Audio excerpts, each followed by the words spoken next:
অ্যাশেজের প্রথম টেস্টের দলে ছিলেন না অস্ট্রেলিয়ার নিয়মিত অধিনায়ক প্যাট কামিন্স। তার অনুপস্থিতিতে দলকে নেতৃত্ব দেন স্টিভ স্মিথ। ছিলেন না পেসার জস হ্যাজেলউড। দ্বিতীয় টেস্টের আগে তাদের খেলার বিষয়ে কথা বলেছেন অস্ট্রেলিয়ার কোচ অ্যান্ড্রু ম্যাকডোনাল্ড। দ্বিতীয় টেস্টের আগে অবশ্য কামিন্সকে নিয়ে সুখবরই পেয়েছে ক্রিকেট অস্ট্রেলিয়া। চোট থেকে সেরে উঠেছেন এই তারকা ক্রিকেটার। অস্ট্রেলিয়ার কোচ অ্যান্ড্রু ম্যাকডোনাল্ড জানিয়েছেন কামিন্সের চোটের অবস্থা আগের তুলনায় অনেকটাই ভালো এবং ব্রিসবেন টেস্টের আগেই নেওয়া হবে তার বিষয়ে চূড়ান্ত সিদ্ধান্ত।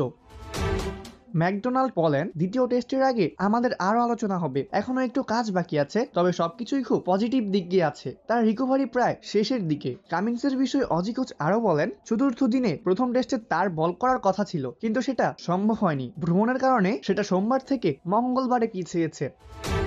কামিন্সকে নিয়ে সুখবর দিলেও দ্বিতীয় টেস্টে খেলা হচ্ছে না হ্যাজেলউডের। শেফিল্ড শিল্ডে পাওয়া চোটের কারণে প্রথম টেস্ট থেকে ছিটকে যান জস হ্যাজেলউড। দ্বিতীয় টেস্টের আগে তার ফেরার সম্ভাব্য সময় জানাতে পারেনি অজি কোচ।